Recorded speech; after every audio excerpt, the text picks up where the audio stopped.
अस्सलाम वालेकुम नाज़रीन, कुछ बहुत अहम तरीन खबरें और तफसीलात आपके सामने रखेंगे। तमाम बड़े थिंक टैंक्स दुनिया के ये बता रहे थे कि ईरान के बाद पाकिस्तान की बारी है और जिस तरीके से अब ईरान के बाद पाकिस्तान का नाम लेना शुरू कर दिया गया है और ईरान, रशिया, शुमाली कोरिया, चाइना, इन तमाम तर ममालिक के साथ अब पाकिस्तान का नाम आ रहा है। अमेरिकन एक हसास तरीन आप कह लें पोजिशन की जानब से एक ऐसी एक ऐसे स्टेटस की जानब से, एक ऐसे रैंक की जानब से जो स्टेटमेंट कल सामने तुलसी गबार्ड के जानब से आया, वो आपके सामने रखेंगे। खित्ते में बदलती बिगड़ती सूरत हाल और इसका पाकिस्तान पर कितना इम्पैक्ट होने जा रहा है। विजिलेंट रहना होगा बहैसियत कौम, हमें बहुत कुछ फैसला साजों को भी सोचना होगा, क्योंकि इस वक्त जिस तरह से हम घिरे हुए हैं चारों जानब से, हमारा बॉर्डर एक जंगी सूरत हाल में, तमाम तर चीज़ें आपके सामने रखेंगे। आगाज़ तुलसी गबार्ड की स्टेटमेंट से ही कर देते हैं और स्टेटमेंट सामने आया और स्टेटमेंट कमिंग फ्रॉम सेनेट की इंटेलिजेंस कमेटी, या आप कहें कि नेशनल सिक्योरिटी हेडक्वार्टर्स या नेशनल सिक्योरिटी की जो हेड है, यानी यानी किसी बड़े मुल्क के नेशनल सिक्योरिटी हेडक्वार्टर से ये पैगाम सामने आना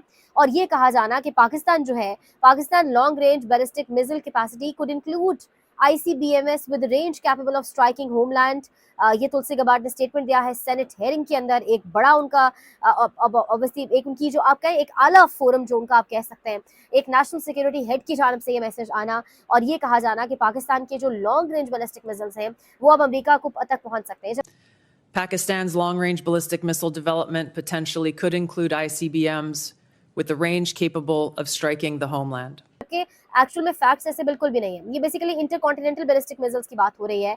मैक्सिमम पाकिस्तान के पास जो रेंज है, maximum I think start he short range से होता है, जिसमें नसर और इसके अलावा एक दो और मिसाइल्स आते हैं, उनकी रेंज ही 500 से 700 है। और उसके बाद जो मैक्सिमम रेंज आ रही है शाहीन 2, शाहीन 3 की, वो अगर आप चेक भी करें तो जो बताया गया है वो यही है कि 2700 से 2800 रेंज है, जबकि अमेरिका तक पहुंचने के लिए एक मिसाइल की रेंज तकरीबन 15,000 तो चाहिए ही चाहिए। तो ये एक सीधा सफ़ेद झूठ जिस तरह से बोला गया, क्योंकि ये मामला न्यूक्लियर असासों का कभी सा नहीं था, ये मामला कभी भी ईरान की न्यूक्लियर एसेट्स का नहीं था।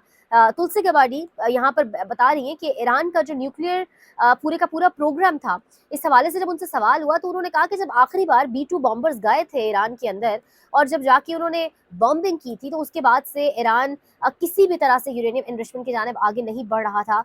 लेकिन उसके बावजूद एक जानिब एक मुल्क की नेशनल सिक्योरिटी की हेड ये कह रही है, लेकिन दूसरी जानिब डोनाल्ड ट्रंप ये कहता है आके सामने, सबके सामने, इतना सीधा सफ़ेद झूठ कि ईरान जो है वो न्यूक्लियर हथियार बना रहा था और उसके बहुत करीब था, सिर्फ फ्यू वीक्स अवे था, फ्यू डेज अवे था। कुछ जगहों पर यह भी कहा गया इसलिए हमने एक मुल्क के ऊपर पूरी की पूरी जंग मुसल्लत कर दी, यानी एक मुल्क के ऊपर पूरी की पूरी जंग मुसल्लत कर दी गई। एक मुल्क के अंदर जंग का आगाज़ एक मासूम बच्चियों के स्कूल पे बम्बार्डमेंट से हुआ और दूसरे मुल्क के जहाँ जिसकी जानिब से ये जंग का आगाज़ किया गया, जंग मुसल्लत की गई, वो मुल्क ये कह रहा है जी कि ईरान किसी यूरेनियम एनरिचमेंट की जानिब नहीं बढ़ रहा था। तो ये कितना बड़ा एक क्राइम है, लेकिन इस पर कौन बात करेगा, बल्कि अब तो WHO, वर्ल्ड हेल्थ ऑर्गेनाइजेशन और मुख्तलिफ दुनिया के जो बड़े इदारे हैं वो ये अलर्ट्स भी जारी कर रहे हैं और वो कह रहे हैं कि इस चीज़ की जानिब दुनिया बढ़ती दिखाई दे रही है कि कोई एटॉमिक बॉम्ब जो है उसका इस्तेमाल हो सकता है। सेनेट हेयरिंग के अंदर तुलसी गबार्ड का ये स्टेटमेंट वाज़ेह करता है कि CIA के साबिक डायरेक्टर्स और इसराइल के अंदर उनकी यूनिवर्सिटीज़ के अंदर बैठे प्रोफेसर्स बाकायदा तौर पर लेक्चर्स के अंदर, और जिस तरीके से एक स्कूल ऑफ थॉट सामने आ रहा था, बार बार ये कहा जा रहा था कि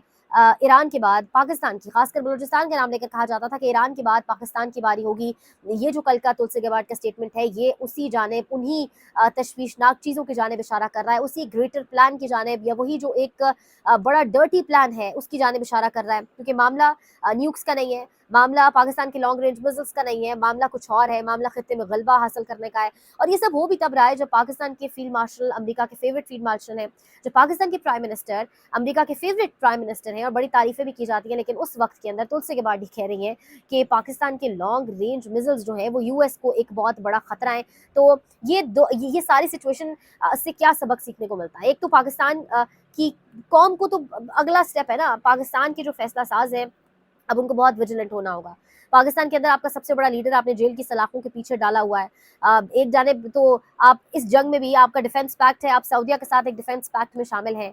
सऊदिया भी अब सामने आ चुका है और सऊदिया ने क्लियरली कहा है अब ईरान को कि अब चीज़ों को बर्दाश्त नहीं किया जाएगा। बल्कि कतर पर जो कल बमबारी हुई है, कतर पर जो अटैक किया है ईरान ने, ऑब्वियसली वो क्यों किया है, क्योंकि ईरान की जो ऑयल स्टोरेज फैसिलिटीज़ है उनको जिस तरीके से अटैक किया गया है, उसके बाद जब कतर के ऊपर रिटेलिएशन दिखाई गई तो कतर की जानिब से अब डोनाल्ड ट्रंप का स्टेटमेंट सामने आ गया और डोनाल्ड ट्रंप ने एक अगेन बदमाश बनकर, पूरे खित्ते का ओनर बनकर वो सामने आ गया और डोनाल्ड ट्रंप ने कहा है कि अब अगर कतर के ऊपर किसी किस्म की बम्बार्डमेंट की गई या किसी किस्म के मिसाइल दागे गए, कुछ भी किया गया, तो इतनी बुरी बमबारी की जाएगी ईरान पे तो शायद आज से पहले तारीख में कभी नहीं हुई होगी, क्योंकि कतर और अमेरिका एक डिफेंस पैक्ट के अंदर है।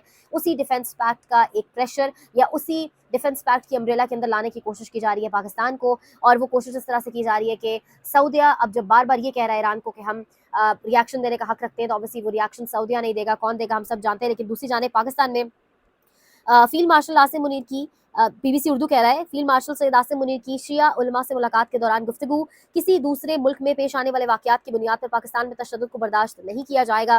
तो दूसरी जानिब बाकायदा शिया उलमा को इकट्ठा करके उनसे मुलाकातें भी की जा रही है। तो are we heading towards something big, या हम किसी डिफेंस पैक्ट का मायदे का हिस्सा बनते हुए कुछ और करने जा रहे हैं? हम क्या करने जा रहे हैं? यूएस डायरेक्टर नेशनल इंटेलिजेंस का बयान मैंने आपके सामने रख दिया है, और जिसके बाद एक ही सवाल उठ रहा है कि पाकिस्तान क्या लिस्ट में अगला नंबर है ईरान के बाद?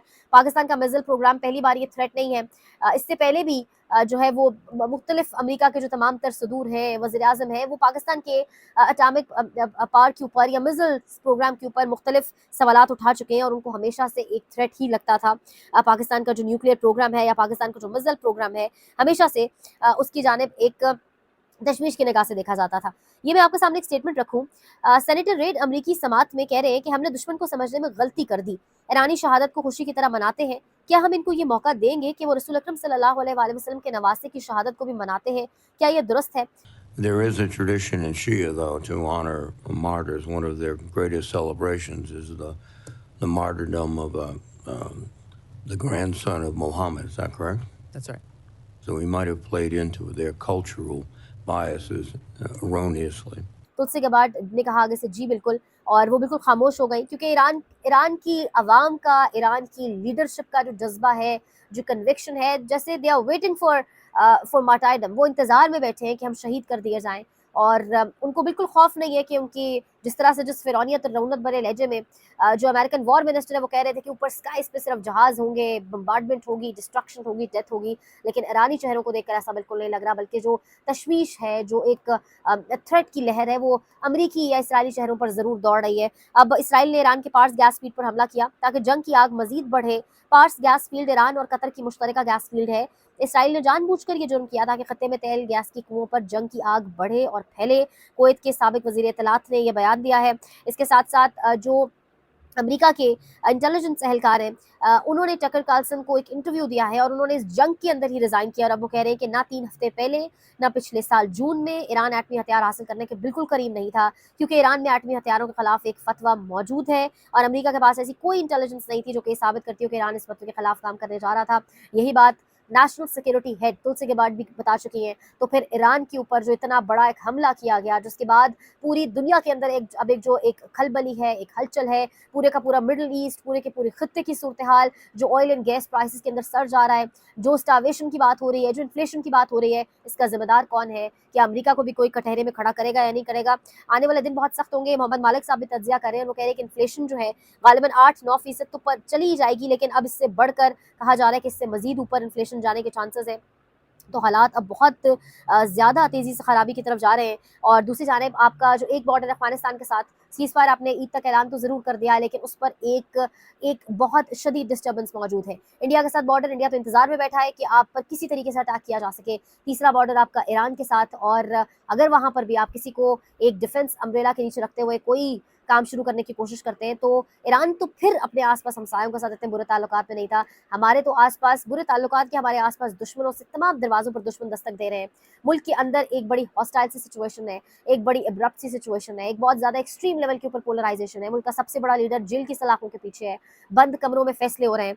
इस तमाम सिचुएशन के अंदर क्योंकि ईरानी कौम मुत्तहिद है, ईरानी रजीम के लोग बहुत मजबूत हैं, पाकिस्तान पर खुदा न खास्ता कोई ऐसा वक्त आता है तो मामलात किस तरफ जाएंगे, क्योंकि दरवाजे पर जंग अब दस्तक दे रही है। और तुलसी के बाद नेशनल सिक्योरिटी हेड ये कह रही है कि आपका लॉन्ग रेंज मिसाइल जो है वो यूएस के लिए अब खतरा है, जबकि ऐसा कुछ भी एग्जिस्ट ही नहीं करता। ये जाते जाते आपको एक दो और इम्पोर्टेंट चीज़ें सुनाएंगे। एक तो इमरान खान के हवाले से आपको बताऊं कि आज वकला से और पार्टी के लोगों से मुलाकात का दिन था। वकला पहुंचे धागल नाके पर, वहां से वापसी हो गई। नियाजुल्लाह नियाजी के हवाले से बताया जा रहा है कि वो भी पहुंचे।